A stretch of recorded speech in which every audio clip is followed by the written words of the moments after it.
विश्वशीरुषं देवं विश्वाक्षं विश्वशम्भुवं विश्वं नारायणं देवमक्षरं परमं पदं विश्वतः परमां नित्यं विश्वं नारायणगुं हरिं विश्वमेवेदं पुरुषस्तद्विश्वमुपजीवति पतिं विश्वस्यात्मेश्वरं शाश्वतं शिवमच्युतं नारायणं महाज्ञेयं विश्वात्मानं परायणम्।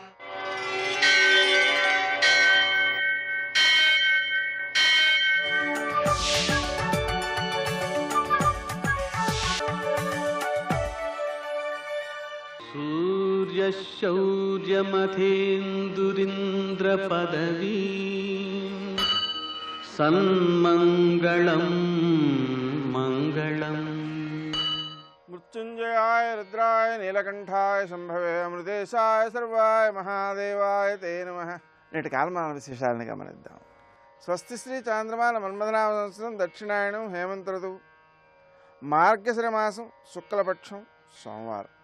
సూర్యోదయం 6:45 సూర్యాస్తమయం 5:42. తిథి ఏకాదశి రాత్రి 1:11 వరకు. నక్షత్రం అశ్విని సాయంకాలం 6:07 వరకు. వర్జం మధ్యాహ్నం 2:23 నుంచి 3:53 వరకు.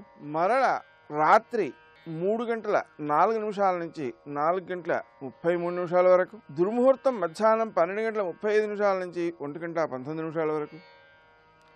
మరల మధ్యాహ్నం 2:47 నుంచి 3:31 వరకు. అమృతకాలం ఉదయం 11:24 నుంచి 12:54 వరకు. రాహుకాలం సోమవారం కాబట్టి ఉదయం 7:30 నుంచి 9 గంటల వరకు. అష్టకవర్గ రీత్యా శుభప్రదమైన సమయం ఉదయం 7 గంటలకి. నేటి విశేషాలలో వైకుంఠ ఏకాదశి, దీన్నే ముక్కోటి ఏకాదశి అని కూడా అంటూ ఉంటారు. ముక్కోటి ఏకాదశి అనడానికి కారణం ముక్కోటి దేవతలు ఆయన దర్శనానికి వస్తారు కాబట్టి. ఈరోజు గీతా జయంతి కూడా. ఈ రెండు అంశాలను మనం దృష్టిలో పెట్టుకుంటే భగవంతుడిని, కృష్ణుడిని, విష్ణుమూర్తిని ప్రార్థించాలి, దర్శించాలి, పూజించాలి. ధనుర్మాస సందర్భంగా గోదాదేవి ఈరోజు భగవంతుని యొక్క దర్శనానికి దూరం చేసేటువంటివి పాపాలు కాబట్టి ఆ పాపాలన్నింటినీ కూడా తొలగించుకునే విధంగా విష్ణుమూర్తిని ఆరాధించాలి, కృష్ణమూర్తిని ఆరాధించాలి. లేనట్లయితే పరమాత్మను చేరుకోలేం. తద్వారా ఆయన యొక్క అనుగ్రహంతో పాపాలను తొలగించుకోగలుగుతాం అని ప్రార్థిస్తాం. నేటి ఆణిముత్యాలు.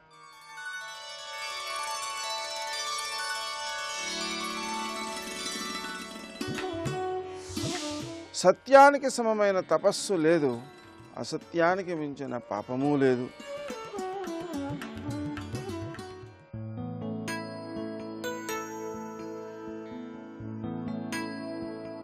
నిన్ను నీ ఆలోచన విధానం నుంచి కొద్దిగా వేరు చేసుకోగలిగితే జీవితపు కొత్త కోణాలని చూడగలవు.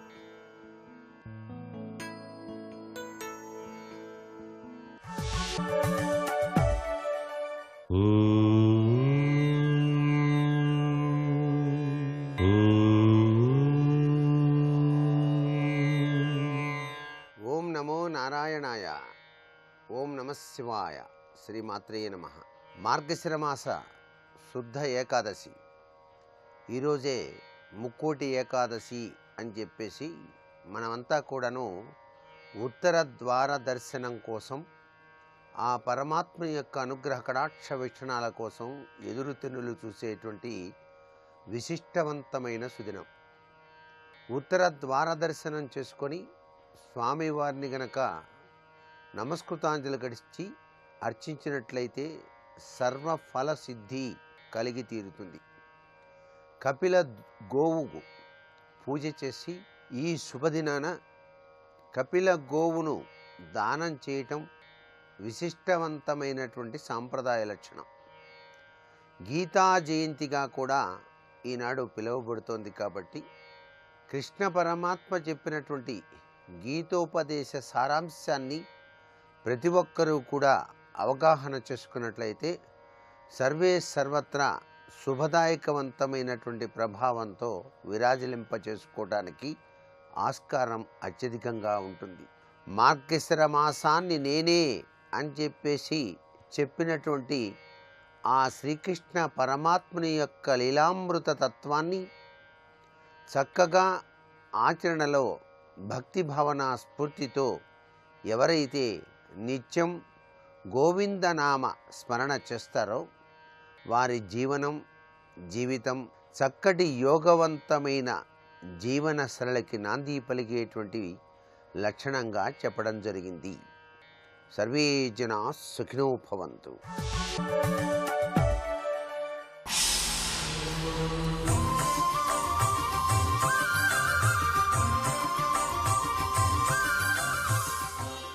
శతక సాహితీ సరస్వతికి నమస్కారం. అభిభ్రాణస్త్రిదండం కరపుటముకులం కాంతిమన్యత్రయుగ్మం కాషాయ ప్రోజ్జదబ్జాపతి కిరణవృతశ్రోణి పూర్వాద్రిశృంగం స్వచ్ఛశ్రీయజ్ఞసూత్రం రజతగిరివహన్ నిర్జరాభం సితాంగే మన్నాథ పాతు దాసాన్ స్వపద పరిచరత్కింకరత్వం ప్రదాయ. ఓ జగద్గురు రామానుజాచార్య స్వామి, అభిభ్రాణస్త్రిదండం, మీ యొక్క పరమ సౌందర్యాన్ని, ఆ పరమ పవిత్రమైన తేజస్సుని నేను ఏం వర్ణించగలను స్వామి. అభిభ్రాణస్త్రిదండం, ఆ త్రిదండాన్ని మీరు ధరించి పరమ పవిత్రమైన త్రిదండధారి అయి కరపుటముకులం, ఆ దండాన్ని ధరించి కూడా పరమాత్మకు నమస్కరిస్తూ కైమొట్పు చేస్తున్నటువంటి మిమ్మల్ని చూస్తుంటే పరమానందం కలుగుతుంది. కాంతిమన్యత్రయుగ్మం, తెల్లని కాంతులతో విప్పారిన అరవింద దళముల వంటి నేత్రములతో ఉన్న ఓ గురుదేవా, మీ సౌందర్యాన్ని చూస్తుంటే సకల జగము కూడా పులకించిపోతూ ఉంటుంది. కాంతిమన్యత్రయుగ్మం కాషాయ ప్రోజ్జదబ్జాపతి కిరణవృత శ్రోణి పూర్వాద్రిశృంగం, ఉదయిస్తున్నప్పుడు ఆ సూర్యబింబం నుండి ఎర్రని కాంతులు పడి పూర్వాద్రిశృంగం, ఆ తూర్పు కొండ పైన ఈ ఎర్రని కాంతులన్నీ కూడా పడి ఆ కొండ ఒక ఎర్రని వస్త్రం ధరించిందా, కాషాయ వస్త్రం అన్నట్టుగా ఉంటుంది. అలా మీరు కటి ప్రదేశంలో ఈ కాషాయ వస్త్రాన్ని కట్టుకుని ఉంటే అంత గంభీరంగా ఉంటుంది స్వామి మీ యొక్క రూపం. కాషాయ ప్రోజ్జదబ్జాపతి కిరణవృత శ్రోణి పూర్వాద్రిశృంగం స్వచ్ఛశ్రీయజ్ఞసూత్రం రజతగిరివహన్ నిర్జరాభం సితాంగే. ఇక మీ స్వచ్ఛమైన తెల్లని దేహం పైన ఆ యజ్ఞోపవీతం, ఆ జంధ్యం ఎలా ఉన్నదంటే స్వచ్ఛశ్రీయజ్ఞసూత్రం రజతగిరివహన్ నిర్జరాభం, కైలాస పర్వతంపై నుండి జాలువారుతున్నటువంటి ఒక జలపాతంలాగా, ఒక సెలయేరులాగా కైలాస పర్వతమే తెల్లని కాంతులతో ఉంటుంది. ఆ స్వచ్ఛమైన కైలాస పర్వతంపై నుండి ఒక సెలయేరు జాలువారుతుంటే, ఒక జలపాతం దూకి ప్రవహిస్తూ ఉంటే ఎలా ఉంటుందో ఆ ధార, అలా ఈ స్వచ్ఛమైన కాంతితో కైలాస పర్వతంలా ఉండేటువంటి ఓ గురుదేవా, మీ యొక్క దేహం పైన, మీ వక్షస్థలం పైన ఈ యజ్ఞోపవీతం అలా ఒక జలపాతంలాగా ఉన్నది. ఏం జలపాతం అది? మామూలు జలపాతం కాదు. స్వచ్ఛమైన తెల్లని కాంతులతో ప్రకాశించే కైలాస పర్వతంపై నుండి దూకుతున్నటువంటి ఒక జలధారలాగా ఉన్నది ఈ యజ్ఞోపవీతం. స్వచ్ఛశ్రీయజ్ఞసూత్రం రజతగిరివహన్ నిర్జరాభం సితాంగే మన్నాథ పాతు దాసాన్. అటువంటి పరమ సౌందర్య స్వరూపం ఉన్నటువంటి ఓ గురుదేవా, మీరు స్వపద పరిచరత్ కింకరత్వం ప్రదాయ, మీ యొక్క శ్రీచరణద్వయ దాస్యాన్ని మీ భక్తులందరికీ, శిష్యులందరికీ కూడా ప్రసాదించాలి అని కోరుకుంటున్నాను స్వామి. ఇంత సమ్మోహనకర సౌందర్యమయమైన పవిత్ర స్వరూపంతో ఓ స్వామి, మీ చరణ కమలములను సేవించేటువంటి భాగ్యాన్ని ఈ శిష్యులకు, భక్తులకు ప్రసాదించండి అంటూ పరమ భక్తి తత్పరులై, ఆ గురువుగారికి అత్యంత విధేయులై, విశిష్టాద్వైత సిద్ధాంతాన్ని సర్వసంపూర్ణంగా ఆచరిస్తూ తదనుగుణంగా అద్భుతమైన శ్లోక రచన చేసి భగవద్ రామానుజులను కీర్తిస్తూ మహాద్భుతమైన శతకాన్ని మనకు అందించిన విద్వత్ కవులు, భక్తి తత్పరులు శ్రీ తిరుమల పల్లేర్లముడి రామానుజస్వామి వారు రచించిన శ్రీమన్నాథ శతకంలోని మరి ఒక శ్లోకం గురించి రేపు ఉదయం తెలుసుకుందాం. ఓం నమో నారాయణాయ. కృష్ణ ముకుంద మురారి జయ గోవింద బృంద విహారీ. కృష్ణ ముకుంద మురారి జయ కృష్ణ ముకుంద మురారి. మందారమూలే మదనాభిరామం బింబాధరాపూరిత వేణునాదం గోపీ జనమధ్య సంస్థం గోపం భజే గోకులపూర్ణచంద్రం. గోపం భజే గోకులపూర్ణచంద్రం. శివాయ గురవే నమః. శ్రీమాత్రే నమః. శ్రీ విష్ణురూపాయ నమః శివాయ. శ్రీకృష్ణశరణం మమ. శ్రీ గోదారంగనాథాభ్యాం నమః. అమ్మ గోదాదేవి అనుగ్రహించిన పాసురాల్లో 5వ పాసురాన్ని ఈరోజు చెప్పుకోబోతున్నాం. ఇందులో పరమాత్మని కీర్తించడం వల్ల కలిగేటువంటి ఫలితాన్ని చెప్తున్నది. ఆ పరమాత్ముడైన కృష్ణుని యొక్క వైభవాన్ని చిన్న చిన్న మాటలతో లోతైన భావాలతో అమ్మ అభివర్ణిస్తున్నది. మాయనై మన్ను వడమదురై మైందనై తూయ పెరునీర్ యమునై తురైవனை ఆయర్ కులత్తనిల్ తోன்றும் மணிவிளக்கை தாயை குடல் விளக்கம் செய்த தாமோதரனை தூயோ மாய் வந்துனாம் தூமலர் தூவித் தொழுது வாயினால் பாடி மனத்தினால் சிந்திக்க போய பிழையும் புகுதுருவா நின்றனவும் తీయనల్ తూసాగుం చెప్పు ఏలోరంబావై. మాయనై ఇక్కడ పరమాత్మని మాయావి అన్నది. ఇక్కడ మాయా అన్నప్పుడు స్వామి యొక్క విచిత్ర కార్యకరీ శక్తి. ఇక్కడ ఈ మాత్రం అర్థం తెలుసుకుంటే చాలు. పరమేశ్వరుడు చేసేటువంటి దివ్యములైన లీలలన్నీ తన మాయాశక్తితో చేస్తున్నాడు. యోగమాయాముపాశ్రిత అని భాగవతం చెప్తుంది. తన యోగమాయాశక్తితో చేస్తున్నాడు. ఇక్కడ ఈ మాయా అన్నప్పుడు మన ఊహకి అంతు పట్టనిది ఏదో అది మాయ. అది ఈశ్వరుని యొక్క కార్యం. అది అఘటన ఘటనా పటీయసి మాయా అన్నారు. ఇక్కడ అనితర సాధ్యమైనవి చేయగలిగేటువంటి ఈశ్వర శక్తి మాయ. అది విచిత్ర కార్యకరీ శక్తి అని శాస్త్రం వర్ణిస్తున్నది. అటువంటి దివ్యమైనటువంటి మాయ కలవాడు. పైగా అవ్యక్తమైన నారాయణ బ్రహ్మము తన మాయ చేత వ్యక్తమవుతున్నది. అందుకే సంభవామి ఆత్మమాయయా అని గీతలో స్వామి చెప్తున్నాడు. తన మాయాశక్తితోనే తాను అవతరించి లీలలు చేస్తున్నాడు. కనుక లీలలన్నిటికీ ఆధారం మాయ. కనుకనే ఆ మాయతో దివ్యమైన లీలల్ని వ్యక్తం చేసినటువంటి స్వామి యొక్క కారుణ్యం ఇందులో చెప్పబడుతుంది. అందుకే మాయనై ఆశ్చర్యకరమైనటువంటి లీలలు చేయగలిగే మాయాశక్తితో కూడినటువంటి వాడు. మొట్టమొదటి పుట్టినప్పుడే తన అనుగ్రహంతో వసుదేవుడి యొక్క శృంఖలాలు ఛేదించిపోయేలా తన యొక్క అనుగ్రహ బలాన్ని చూపించాడు. ఆ తర్వాత వ్రేపల్లెలో కూడా పూతన, తృణావర్తుడు, శకటాసురుడు మొదలైన వారిని శైశవ దశలోనే సంహరించాడు. ఆ తర్వాత మద్ది చెట్టును కూల్చివేశాడు, గోవర్ధనగిరిని ఎత్తాడు. ఇలా అనేకమైన లీలల్ని చూపించాడు. కనుకనే స్వామి యొక్క లీలల్లో చూపించిన పరాక్రమాన్ని, ప్రతాపాన్ని, మహిమని తలంచుకుని వడమధురై మైందనై అని సంబోధించింది ఆ తల్లి. ఇలా కీర్తిస్తూ త్రికణములతో ఆశ్రయించడం అనే కృష్ణభక్తి యొక్క వైభవాన్ని ఈ పాసురంలో వర్ణించింది తల్లి.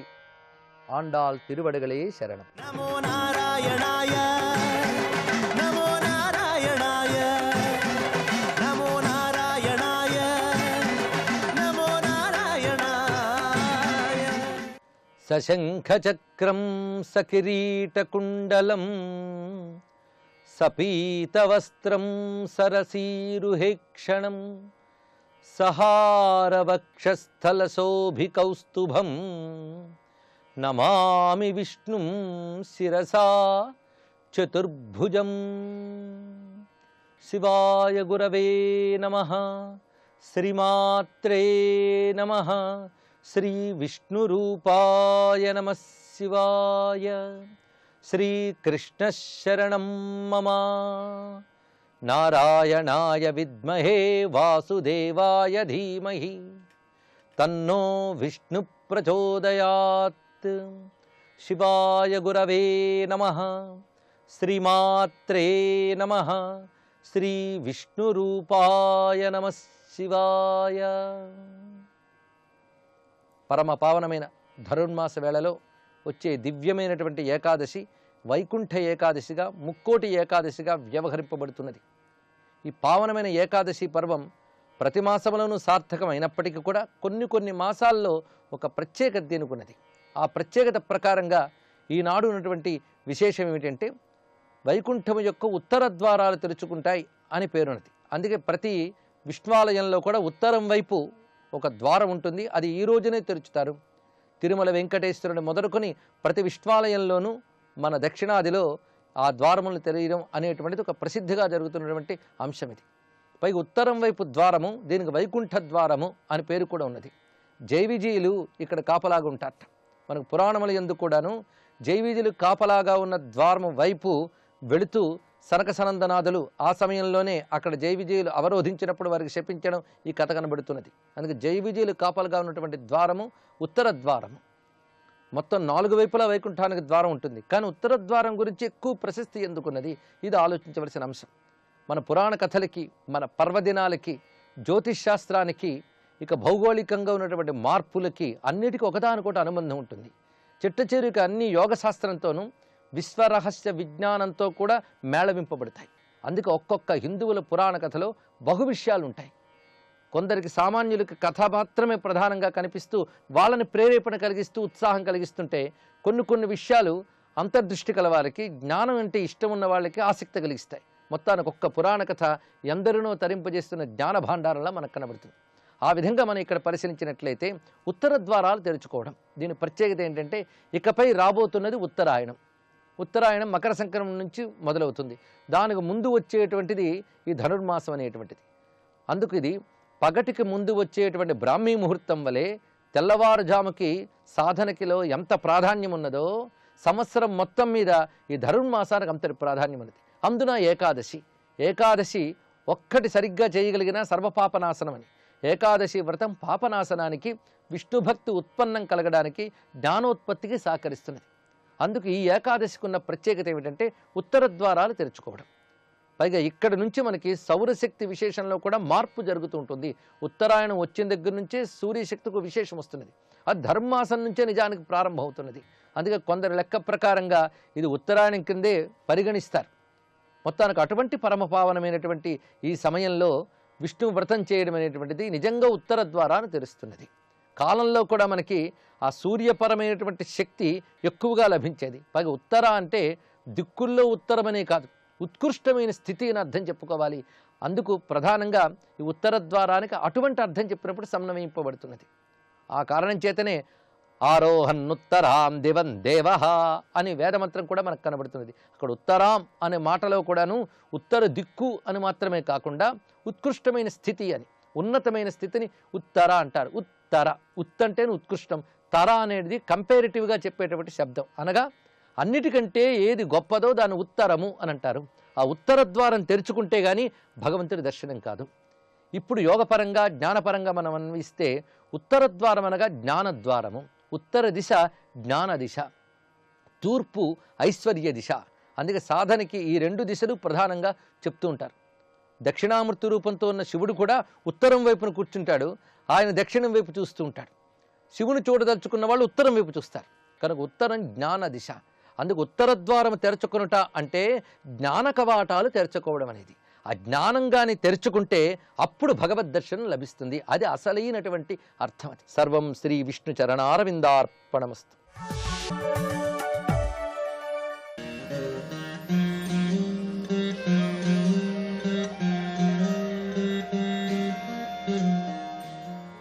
ఈరోజు ముక్కోటి ఏకాదశి హిందువులు అత్యంత పవిత్రంగా భావించే రోజు. ఈ రోజే వైకుంఠ ద్వారాలు తెరుచుకుంటాయని పురాణాలు చెబుతున్నాయి. ముక్కోటి ఏకాదశిని పురస్కరించుకొని ఈరోజు తమిళనాడు రాష్ట్రం తిరువణ్ణామలైలో కొలువైన శ్రీ శ్రీనివాస స్వామిని మీ ముందుకు తెస్తున్నాం.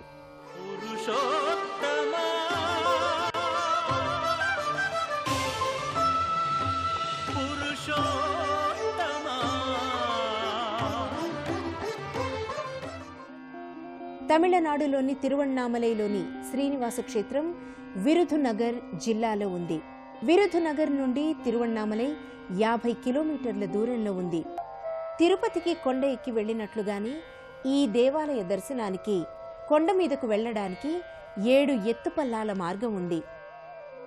తిరువణ్ణామలైగా పిలువబడే ఈ కొండ ఆదిశేషుని రూపమే అంటారు. ఒకప్పుడు ఇదంతా వైపురాజమనే అటవీ ప్రాంతమని వ్యాస మహర్షి శ్రీనివాసుణ్ణి హృదయంలో నిలుపుకొని తపస్సు చేసిన ప్రాంతం ఇదని చెప్తారు. పాదపర్వతం దగ్గర పవిత్ర పుష్కరిణి ఉంది. ఒకవైపు ఆళ్వార్ల విగ్రహాలు, కృష్ణుని రాతి ప్రతిమ కానవస్తాయి. మంటపంలో గరుడాళ్వారి విగ్రహం ఎదురుగా ద్వారాలు తెరుచుకున్న ప్రధానాలయంలో శ్రీనివాస కళ్యాణ విగ్రహం కన్నుల కింపుగా దర్శనమిస్తూ ఉంటుంది. గర్భాలయంలోకి చేరుకున్న భక్తులు శ్రీ శ్రీనివాసుడి దివ్య మంగళ రూపాన్ని దర్శించుకుని అవ్యక్తమైన ఆనందానికి లోనవుతారు. స్వామిని మనసారా స్మరిస్తూ కైమోడ్పులర్పిస్తారు. రూపురేఖా విలాసాలలో శ్రీ వెంకటేశ్వరుని గుర్తుకు తెచ్చే శ్రీనివాసుని మూలమూర్తి భక్తులను భక్తి పారవస్యుల్ని కావిస్తుంది. గర్భాలయంలో శ్రీనివాసుడు సాక్షాత్తు తిరుపతి వెంకటేశ్వరుని వైభవమూర్తి అయి మకర తోరణంలో రజిత కిరీటంతో కటిపై చేయి వేసుకుని శంఖచక్రయుతుడై తిరునామధారి అయి దివ్యమంగళ రూపునిగా భక్తజన హృదయానందదాయకునిగా దర్శన భాగ్యం కలిగిస్తూ ఉంటాడు. స్వామిని అర్చించి భక్తులు హారతి కన్నులకద్దుకుంటారు. కొండ పైభాగాన ఆలయ అద్భుత దృశ్యంలో పాదాల చెంత ధనరాశిని, దండలను ఉంచి భక్తులు సేవించడం దర్శించగలం. జయ విజయుల రాతి ప్రతిమలు మంటపం ఇరు పార్శ్వాల్లో కొలువుతీరి కానవస్తాయి. నారాయణాయ సగుణ బ్రహ్మణే సర్వపారాయణాయ శోభనమూర్తయే నమో. నారాయణాయ సగుణ బ్రహ్మణే సర్వపారాయణాయ శోభనమూర్తయే నమో.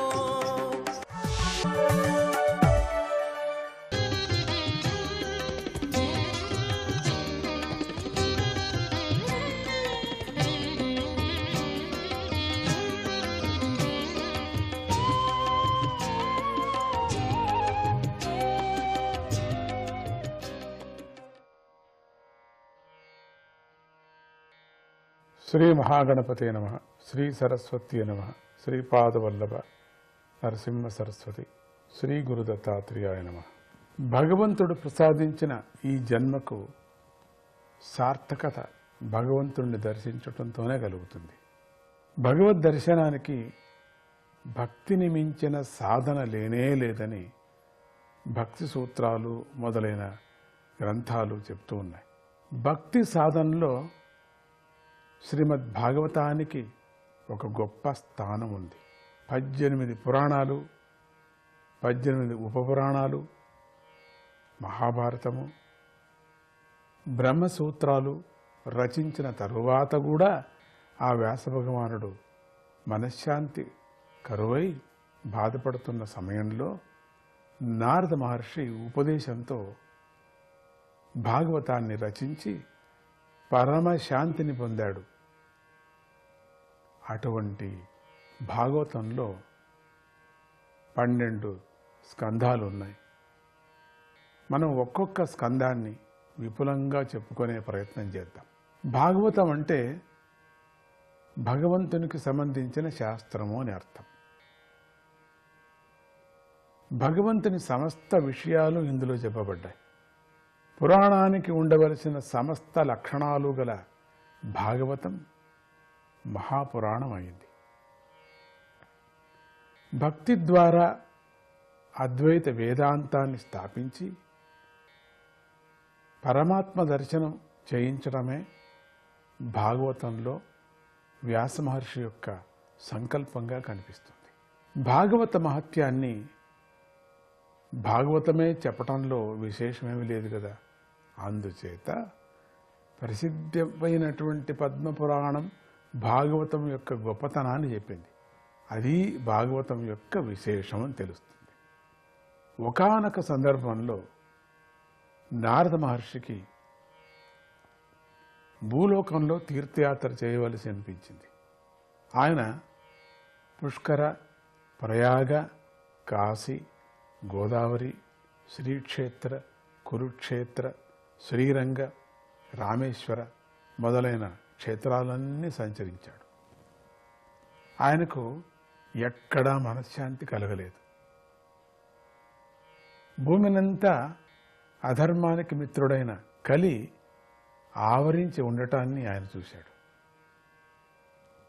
ఆయన మనశ్శాంతికై సంచరిస్తూ శ్రీకృష్ణ భగవానుడు తన బాల్యలీలలు చూపిన బృందావనానికి వచ్చాడు. అక్కడ యమునా తీరంలో ఒక యువతి దుఃఖిస్తూ నారదుడికి కనిపించింది. ఆమెకి ఇరుప్రక్కల అటు ఇటు ఇద్దరు వృద్ధ పురుషులు పడి ఉన్నారు. ఆ యువతి వారికి సేవలు చేస్తూ గట్టిగా ఏడుస్తోంది. నారద మహర్షికి ఆశ్చర్యం కలిగి ఆమెను సమీపించాడు. ఆమె నారదుడిని చూసి లేచి నిలబడి నమస్కరించి, మహర్షి, నీకు నమస్కారం. మీరు ఒక్క క్షణం ఆగి నా కష్టాన్ని విని దాన్ని తీర్చి వెళ్ళండి. మీ వంటి వారి దర్శనం ఎంతో పుణ్యం చేసుకుంటూనే కలుగుతుంది కదా, ఉండబట్టే కలిగింది కదా అని చెప్తుంది. అప్పుడు నారద మహర్షి, ఓ అమ్మాయి, నువ్వెవరివి? ఈ వృద్ధులెవరు? నీకు కలిగినటువంటి కష్టం ఏమిటో చెప్పు అన్నాడు. అప్పుడు ఆమె చెప్తోంది, మహర్షి, నేను భక్తిని. ఈ వృద్ధులు జ్ఞాన వైరాగ్యాలనేటువంటి నా పిల్లలు. నా చుట్టూ కనిపిస్తున్న ఈ స్త్రీలు బృందా మొదలైన నదులు. వీరు నా సేవకై వచ్చి ఉన్నారు. వీరందరూ సేవ చేస్తున్నా కూడా నాకు సుఖం లేకుండా ఉంది. నేను ద్రావిడ దేశంలో పుట్టాను, కర్ణాటకంలో పెరిగాను, మహారాష్ట్రంలోనూ ఆంధ్రప్రదేశంలోనూ ఇతర రాష్ట్రాల్లోనూ కొద్దిగా పెరిగాను. అలా అంతటా వ్యాపించి భూర్జర దేశంలో ముసలిదాన్ని అయ్యాను. నేను ఈ భూర్జర దేశానికి చేరేనాటికి ఘోర కలి ప్రభావం పెరిగిపోయింది. ఈ నా పిల్లలైనటువంటి జ్ఞాన వైరాగ్యాలు కూడా త్వరలోనే ముసలివాళ్ళు అయిపోయారు. నేను అలా తిరుగుతూ ఈ బృందావనానికి వచ్చి చేరుకున్నాను. అదేం చిత్రమో, ఇక్కడికి రాగానే నా ముసలితనం పోయింది. నేను యువతిగా మారిపోయాను. ఇంతవరకు బాగానే ఉంది, కానీ నా పిల్లలైన ఈ జ్ఞాన వైరాగ్యులు మాత్రము ముసలివారుగానే ఉండిపోయారు. ఇది నన్ను చాలా బాధిస్తుంది. నాకేం చేయాలో తెలియటం లేదు. ఏం చేయటం తెలీదు. ఈ దేశాన్నే విడిచిపెట్టి ఖండఖండాలైన విదేశాలకు వెళ్ళిపోదామా అని ఆలోచిస్తున్నాను. నా పుత్రులు ముసలితనంతో బాధపడుతూ ఉండటాన్ని చూడలేకపోతున్నాను. నాకు యవ్వనం లభించినా కూడా నేను ఆనందించలేకపోతున్నాను. దీనికి కారణాన్ని తెలుపు అని ప్రార్థన చేసింది. మళ్ళీ చెప్తూ, యోగనిధి నారద మహర్షి, నా కష్టాన్ని పోగొట్టు అని భక్తి అనే యువతి నారదుడిని ప్రార్థించింది. అప్పుడు నారద మహర్షి కొద్దిసేపు ధ్యానంలో ఉండి తర్వాత ఇలా అన్నాడు, ఓ అమ్మాయి, నా మాట విను. ఇది దారుణమైన కలియుగం. అందువల్ల సదాచారాలు, యోగ మార్గము, తపస్సులు అన్నీ క్షీణించిపోయాయి.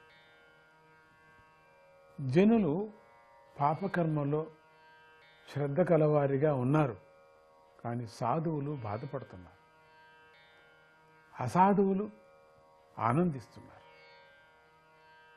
జ్ఞాన వైరాగ్యాల మాట పక్కన పెట్టు. జనులలో భక్తి కూడా తగ్గిపోయింది. అందువల్ల మీరు ముగ్గురు వృద్ధులైపోయారు. మీ పుణ్యం బాగుండి ఈ బృందావనానికి వచ్చారు. ఈ భూమి యొక్క ప్రభావంతో నువ్వు మళ్ళీ యవనాన్ని పొందు, ఖండితం పొందుతావు. ఓం నమో నారాయణ.